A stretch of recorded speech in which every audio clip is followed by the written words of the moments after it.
এবার বাংলার শতাব্দী প্রাচীন রেল স্টেশনের সংস্কারের কাজে হাত দিতে দেশের রেলমন্ত্রীকে চিঠি লিখলেন উত্তর মালদার সাংসদ খগেন মুর্মু। আপনি রেলমন্ত্রীর ওখানে কি প্রস্তাব রেখেছেন? রেলমন্ত্রী ওখানে আমার প্রস্তাবে আছে এটা যাতে প্রায়োরিটিতে আনা হয়। প্রায়োরিটিতে আনার জন্য আমি বুলবুলচন্ডী থেকে গঙ্গারামপুরের যে নতুন রেল লাইন এটা প্রায়োরিটি করার জন্য। বুলবুলচন্ডী থেকে গঙ্গারামপুর রেল লাইনের কাজকে অগ্রাধিকার দেওয়ার দাবি জানালেন বিজেপি সাংসদ। কিন্তু কেন এই সিদ্ধান্ত? তার জন্য আপনাকে যেতে হবে সেই মালদার বুলবুলচন্ডী স্টেশনে, যেখানে এখন কোনো ট্রেন চলে না।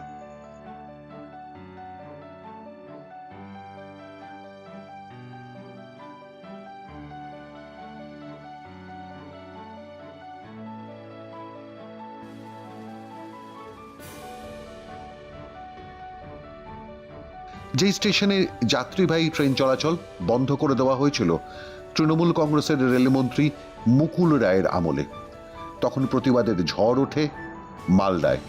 মুকুল রায়ের আগে রেলমন্ত্রী ছিলেন তৃণমূল কংগ্রেসেরই দীনেশ ত্রিবেদী।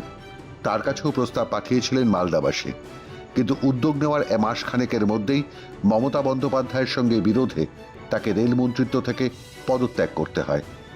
এবং তারপর কোনো এক অজ্ঞাত কারণে মমতা বন্দ্যোপাধ্যায়ের দলের রেলমন্ত্রীরা মালদার ঐতিহাসিক বুলবুলচন্ডী রেল স্টেশন সংস্কারে হাত তো দেয়নি, বরং যাত্রীবাহী ট্রেনের সংখ্যা ক্রমশ কমিয়ে এই রেল স্টেশনটিকে কার্যত গুরুত্বহীন করে দেওয়া হয়েছিল।